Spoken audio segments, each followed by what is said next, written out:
Salut, c'est Ben, on est à Loudanviel pour la deuxième Coupe du Monde de l'année. L'an dernier, j'ai gagné ici, donc pas mal de bons souvenirs. Là, on est sur le track walk.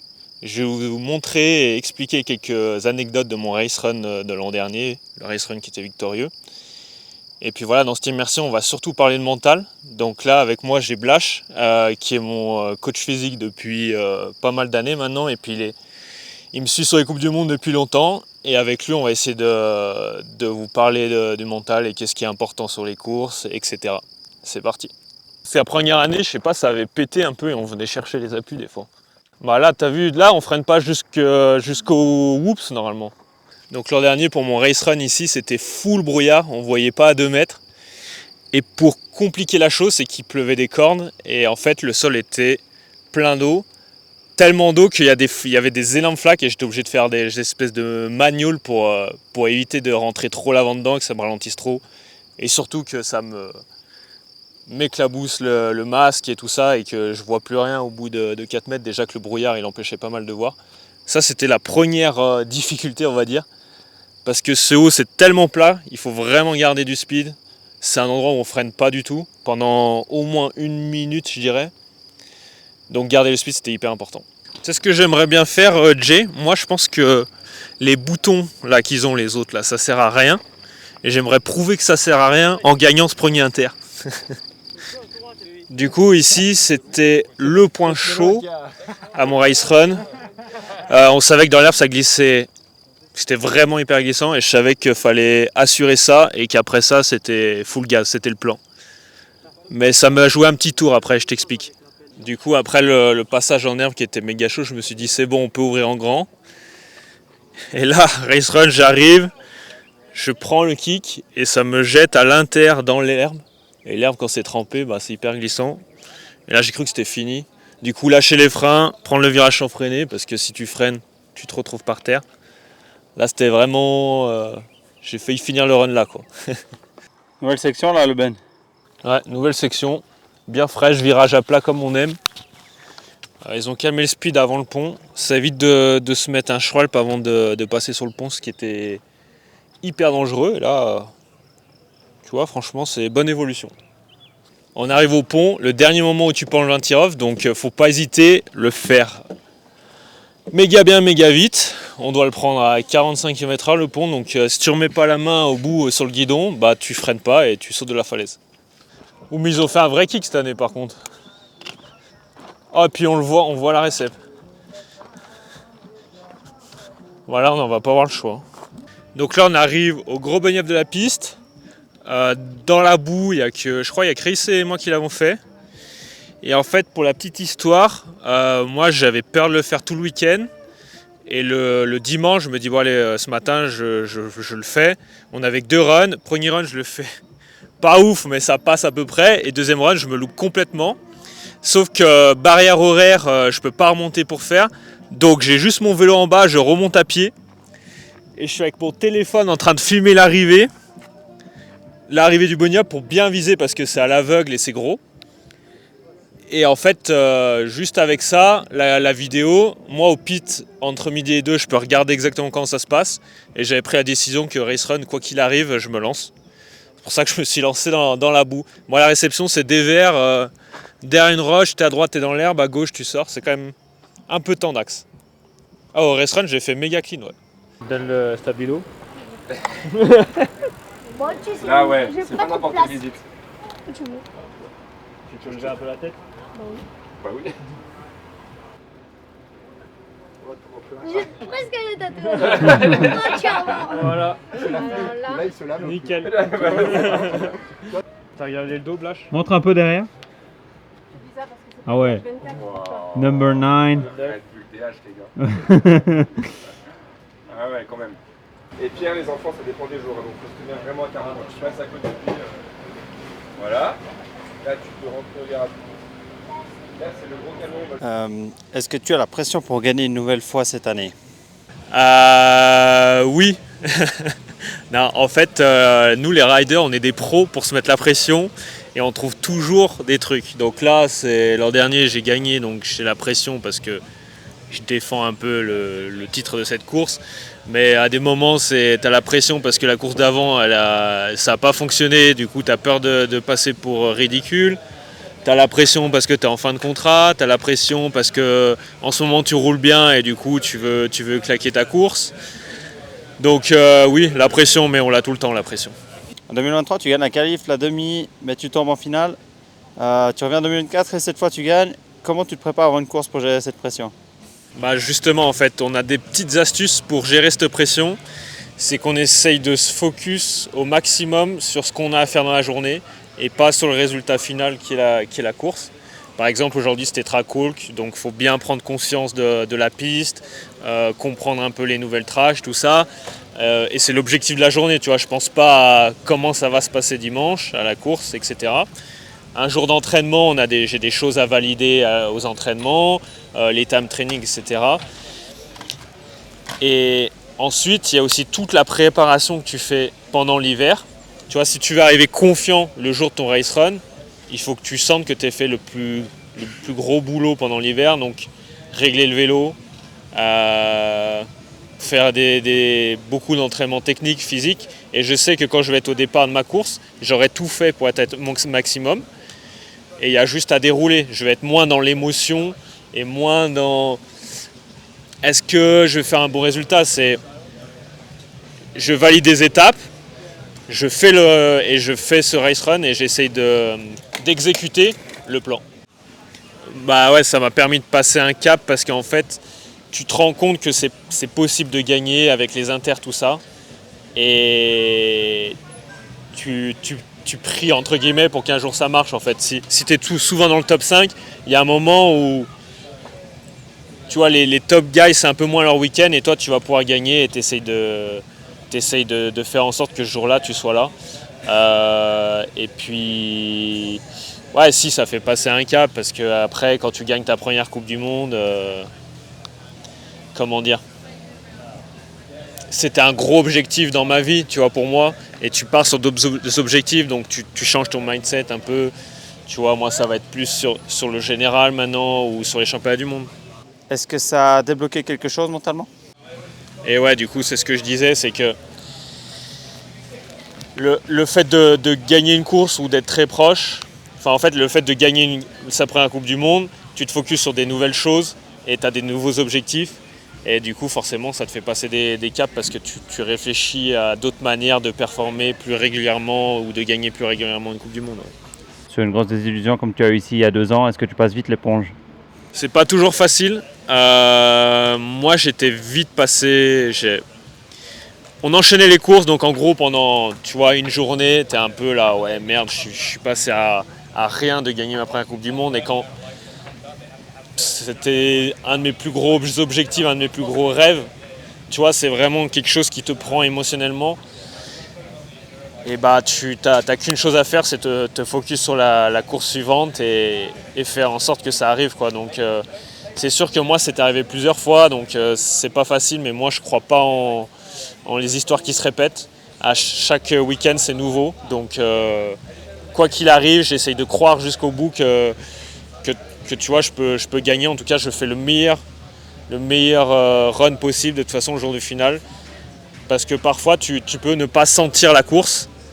Mais en fait, le jour de la course, tu es là, tu es présent et ça peut marcher. Et c'est pour ça qu'il faut jamais abandonner, il faut toujours pousser, quoi.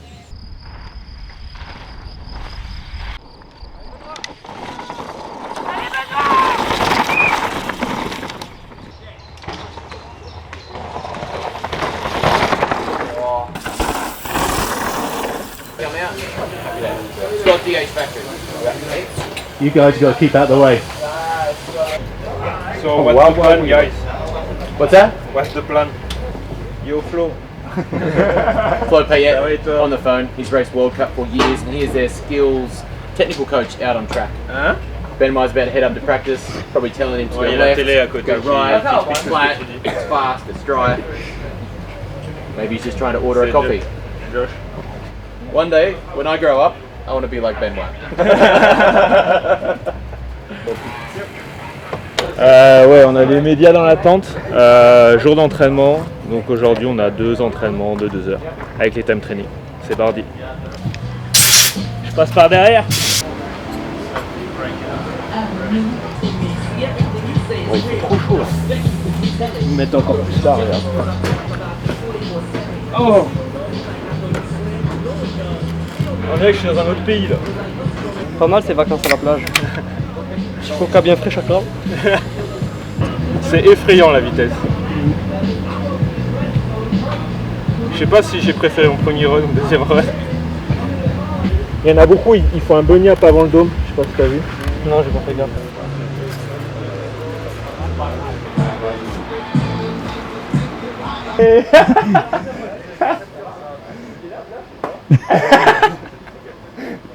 Maintenant, on va chez Fox parce que sont prêtés nous deux nouveaux amortisseurs, une fourche. Je sais pas vous voir ça déjà sur internet s'il y a une nouvelle côté R. Et ouais, on a changé de thune dans les amortisseurs. On verra, ils sont finis là. Et ouais, on va parler avec eux un peu, on verra comment ça passe. Ça c'est les petites Fox, ils sont fait de sous-pattes dedans, ils sont purchés de amortisseurs, ils font de fourches et tout ça. Normalement c'est des jours de trackwork, on a donné tous les sous-pattes chez eux et on récupère à la soirée.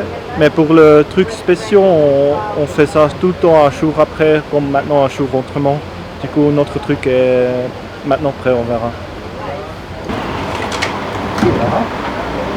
Ça va? Ouais, comme Toi aussi.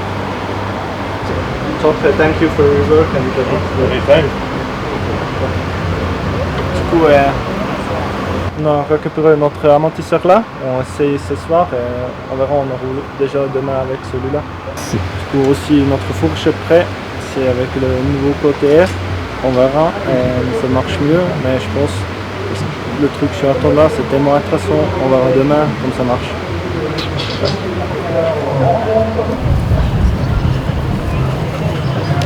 Bon, le Titi, petite question pour toi. Ouais. Est-ce qu'il y a des choses que tu ne peux pas dire à Benoît le jour d'une finale? Le jour d'une finale, ça dépend de son humeur, de son stress et de comment se passe la journée. Après, pour ce qui est super important, c'est vraiment au départ, ne pas lui dire les temps des autres pilotes. Ça, c'est vraiment quelque chose qu'il n'a pas envie de savoir avant de partir. Et après, généralement les chutes d'autres personnes, les faire voir ou qu'ils soient au courant. Mais après c'est vraiment en fonction de l'humeur du jour et de la course. On lui dit le moins de choses possible et on essaie de le rassurer au max. Et ça t'arrive des fois qu'il te demande les temps et que tu lui donnes les temps? Oui, c'est possible des fois qu'il demande. Mais généralement, c'est très rare. Ouais, beaucoup de poussière, pas un brin de pluie, beaucoup de soleil, donc tout bon pour moi, franchement, nickel. Et une piste ultra méga fast. Ouais, franchement, ça va, on a l'habitude de bosser ensemble déjà en équipe de France et puis on se connaît depuis longtemps, donc c'est vraiment aidant. Je peux être à plusieurs endroits en même temps grâce à lui et lui aussi peut être à plusieurs endroits en même temps, donc c'est vraiment génial. Ouais, il n'y a pas besoin de remonter avec l'e-bike, d'aller faire des laps quasiment pour essayer de retrouver un passage en haut. On arrive toujours à se couvrir un petit peu la piste à deux et du coup c'est beaucoup plus efficace d'abord et puis plus facile aussi pour moi. Bah déjà, s'il a de la confiance, l'objectif sera clairement de ne pas lui faire perdre sa confiance. Donc clairement, je vais essayer d'aller sur une discussion où je vais voir où est-ce qu'il se sent le mieux, où est-ce qu'il se sent le plus à l'aise.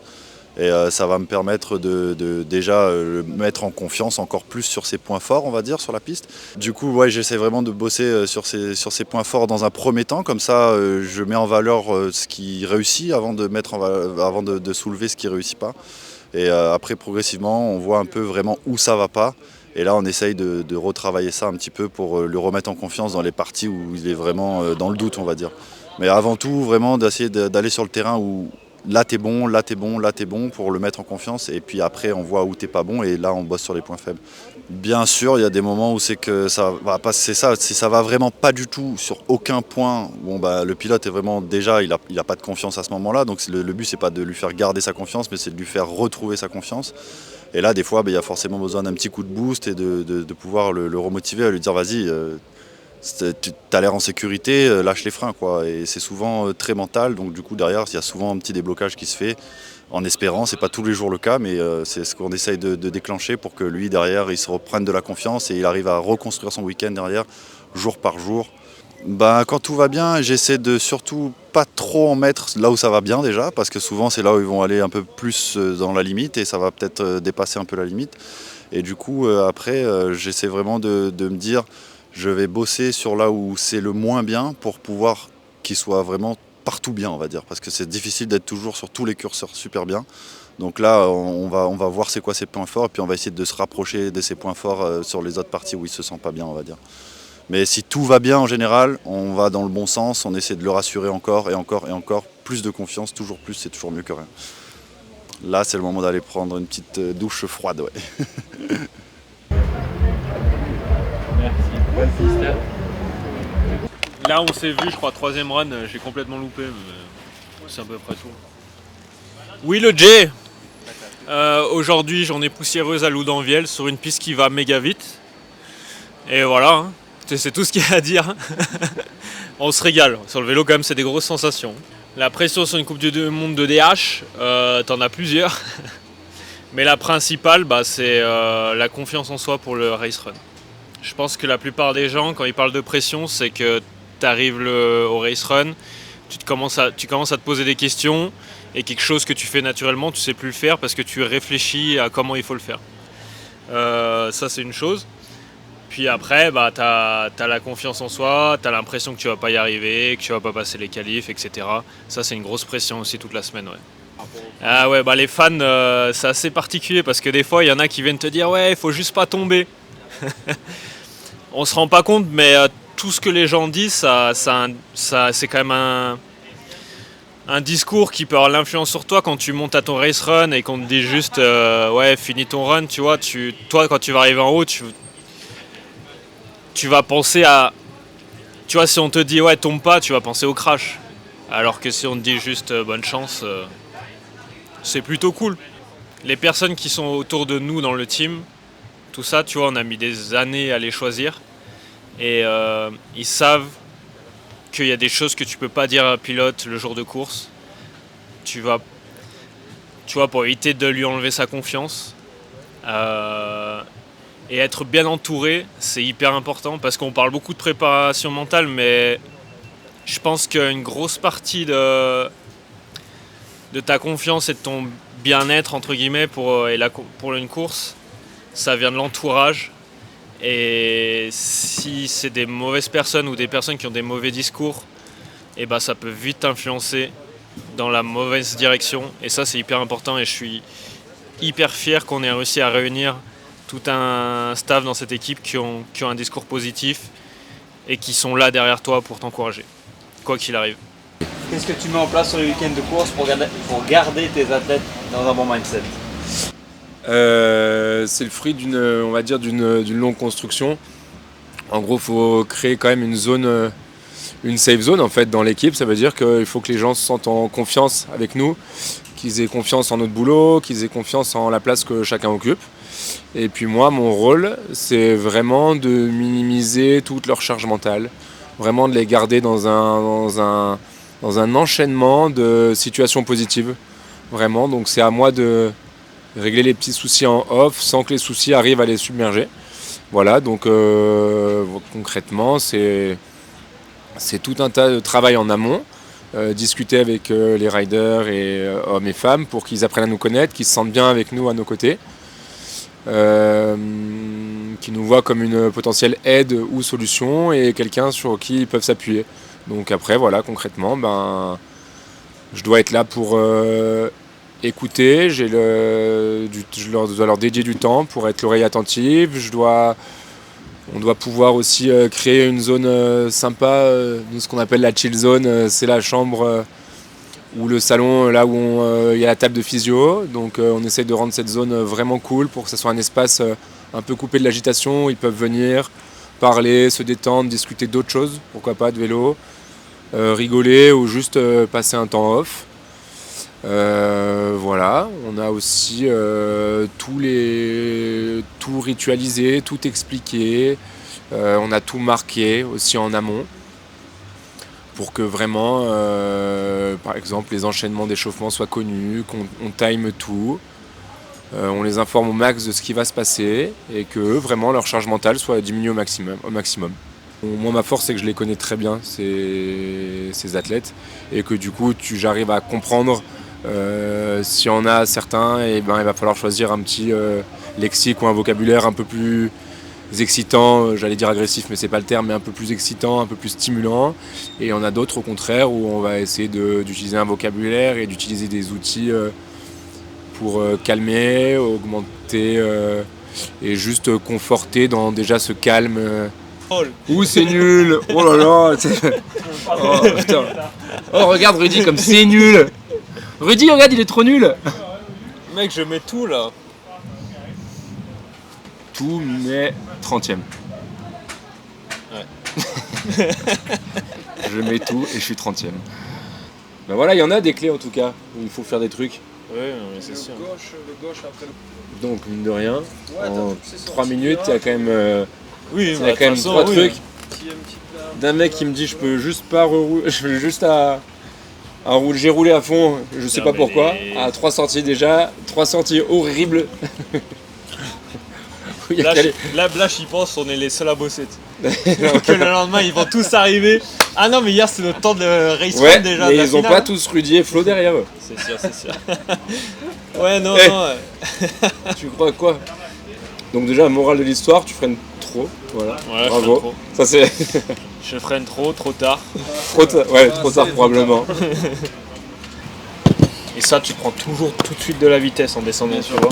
Alors que là, tu stagnes. Ouais, tu stagnes. Et tu la reprends, mais et en plus, d'en haut, c'est pas si simple de le prendre vite le virage. Okay. Je sais pas. Samedi matin, 1 heure d'entraînement et qualif cet après. Le premier objectif, c'est de valider les trucs à l'entraînement, qu'on a vu, les lignes, tout ça hier. Et après, focus sur le qualif, mais là, il faut commencer à mettre vraiment du rythme. Ouais.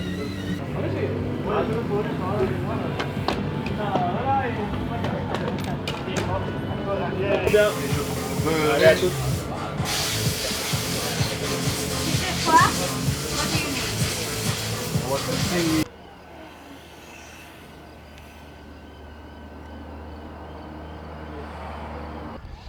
Il est toujours bien. Il est toujours bien. Non, il réagit à la pression, c'est une montée en pression progressive au cours du week-end. Et là, quand tu arrives dans les zones d'échauffement, là, les paroles se font plus rares. Tu sens qu'il faut vraiment aller à l'essentiel et que là, il est vraiment focus sur la tâche. Donc concrètement, il ne parle plus. Il est vachement concentré et impliqué dans ce qu'il est en train de faire. Et du coup, à moi de dérouler nos habitudes et notre routine qu'on a construit déjà depuis de longues années. Et du coup, à moi de dérouler sans qu'il y ait avec le moins d'accro possible et que lui, ça le rassure et qu'il n'ait rien d'autre à gérer que lui-même là.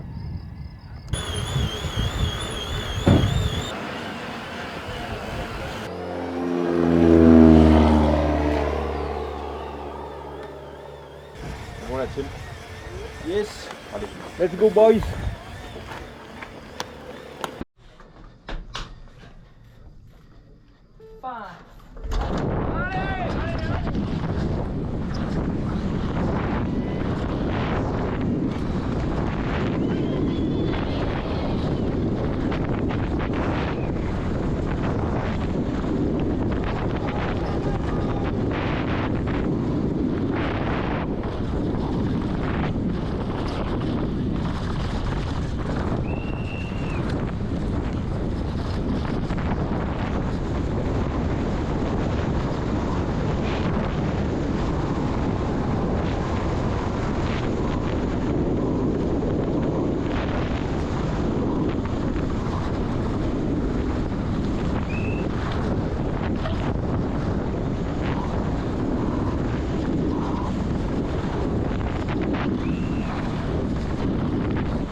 Alors Blaž, tu as senti comment le Ben?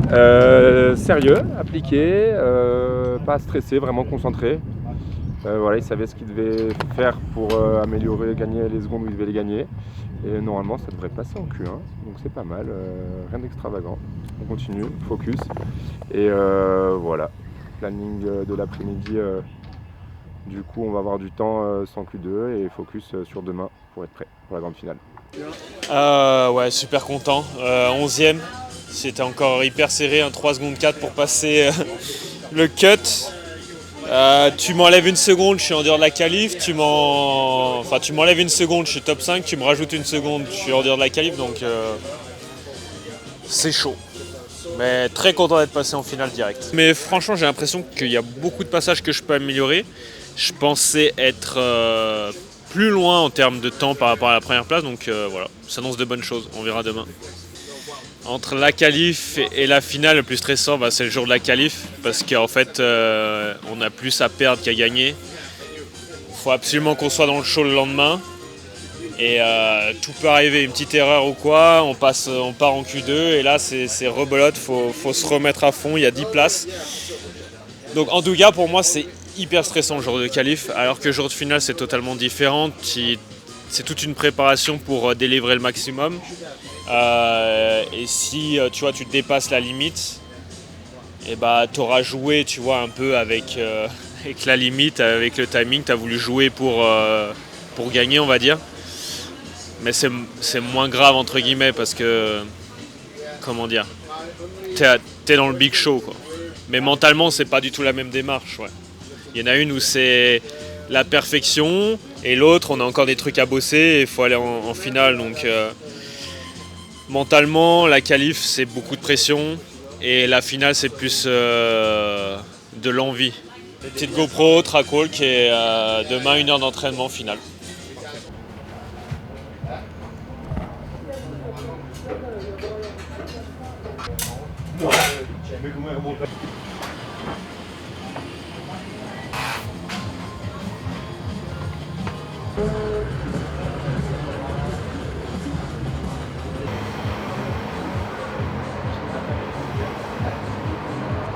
En bas là, je atterris, tu sais, juste avant les trous. Plus vite le virage, la sortie, t'es pas trop bien sûr. Vraiment, n'hésite pas, même si tu sors, que tu sens que le vélo il te monte un peu, tu peux amener de la vitesse et pas hésiter à. This one today, it's race day, nothing is on there. It has no taste. Best ever. Thank you. Ouais, le bas, j'ai pas l'impression d'aller beaucoup plus vite qu'hier. Voilà le Ben, race day, les entraînements ce matin, t'es prêt à tout donner? Ouais, carrément, trop chaud, là c'est la finale, faut tout donner, faut tout envoyer et se mettre à la limite. Qu'est-ce qui est important pour être prêt pour le race run? En fait, faut être sûr de tout. Tu vois, tout le travail qu'on a fait pendant la semaine, c'est pour... tu vois, tu as travaillé toutes les lignes, il faut être sûr de ces lignes, sûr de la vitesse, avoir un plan pour cette finale, être sûr du réglage du vélo et surtout prévoir tout ce qui peut arriver. C'est-à-dire, s'il pleut, qu'est-ce qu'on fait en dernière minute, tu vois, sur le vélo, si on n'a pas le temps de tout changer, par exemple si on veut changer les pneus et qu'on n'a pas le temps parce que c'est trop pressé, qu'est-ce qu'on fait en premier? Tout ça, c'est des plans qu'on a pour être prêt quoi, à tout ce qui peut arriver et comme ça on monte serein quoi. Et pour avoir la confiance, il faut être sûr de tout ce que tu vas faire et essayer de contrôler tout ce que tu peux contrôler. Je crois pas qu'il y ait de bonne ou de mauvaise pression. Si je devais résumer ma vie aujourd'hui, ça serait avant tout des rencontres, Jay. Plus sérieusement, je pense qu'il n'y a pas de bonne ou de mauvaise pression. Il y a une pression, elle est inhérente à un contexte, tu vois. Donc, là, le contexte de finale de race de Coupe du Monde, forcément. Sauf si tu as une machine, tu ressens la pression. L'idée, c'est probablement, à mon avis, à mon sens, c'est d'être capable de s'accoutumer de cette pression et d'être capable de la supporter pour en tirer quelque chose, une énergie positive. Voilà. Donc le but c'est que la pression ne nous écrase pas et du coup moi mon rôle en tout cas c'est pas moi qui vais me jeter dans la pente, donc la pression pour moi elle n'existe pas, mais en tout cas si je ressens quelque chose, le but c'est que je ne laisse pas transparaître pour que je puisse maintenir Ben dans un état toujours constant et vraiment en tout cas ne pas lui créer d'angoisse ou de rajouter de la pression à la pression. Voilà. Donc Ben il est entraîné, c'est une zone qu'il connaît, d'être en finale de Coupe du Monde et de jouer les top places. Donc il y a juste à dealer avec ça et en tirer le positif pour que ça nous crée un stress positif avec les petites adaptations qui vont bien et que ça lui permette de rouler vite et être très très très très concentré surtout.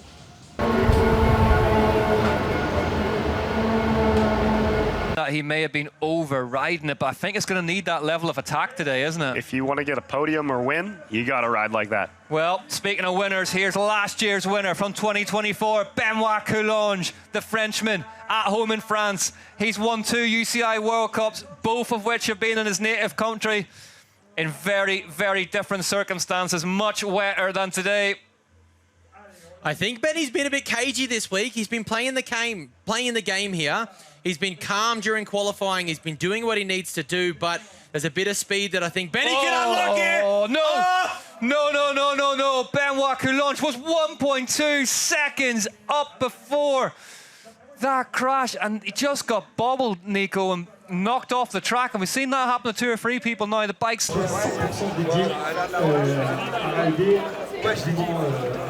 Non mais t'as vu, voilà. J'avais pris ma sécu. J'ai dit tu freines bien dès le plat des hoops. Ça n'a pas suffi. Je me suis envolé.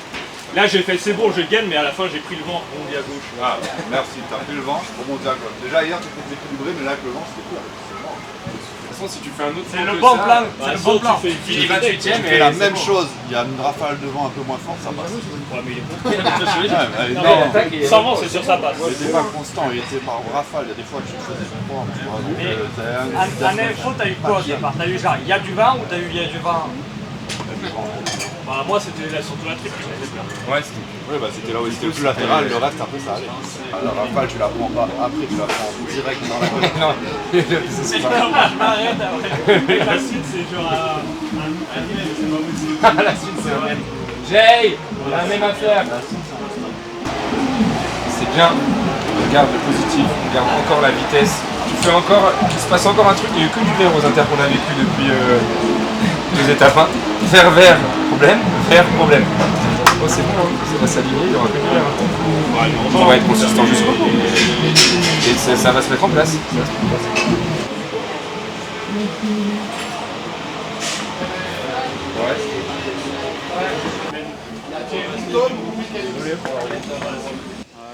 Bah écoute, le plan c'était d'attaquer beaucoup parce que je savais que la vitesse allait être vraiment haute et je me sentais pas d'aller chercher les autres sur un run normal, donc là j'étais gonflé à bloc, c'est parti, on met tout.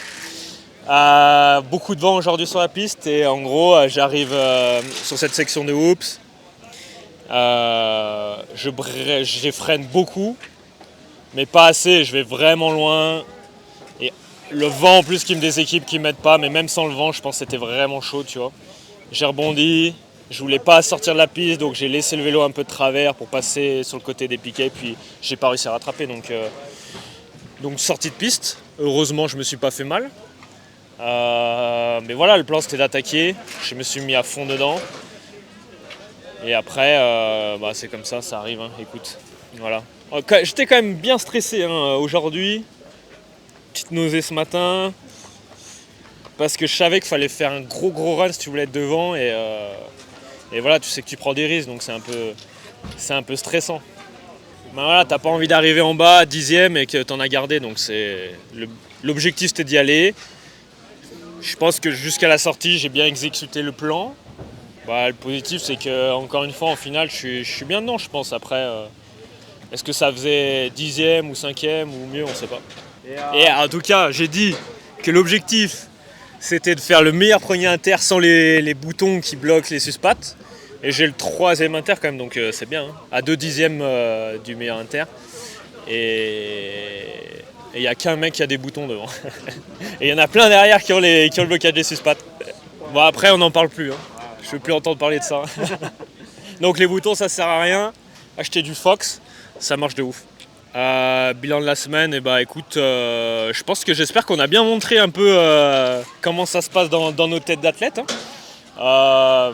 Positif, bonne montée en puissance, tu vois, j'étais loin au time training, un peu mieux en qualif et sûrement encore mieux en finale. Moi j'aime bien garder ce rythme. Ça me permet de prendre moins de risques pendant la semaine et d'arriver bouillant pour la finale. Par contre c'est un peu stressant, mais voilà. Le team, ça marche encore mieux que la première Coupe du Monde. Ils m'ont encore beaucoup aidé aujourd'hui sur la piste, à me chauffer, à me dire là t'es trop lent, il faut que t'en mettes un peu plus, là t'es bon, tu vois, donc c'est cool. Et là voilà, on reste avec la team pour Léogang.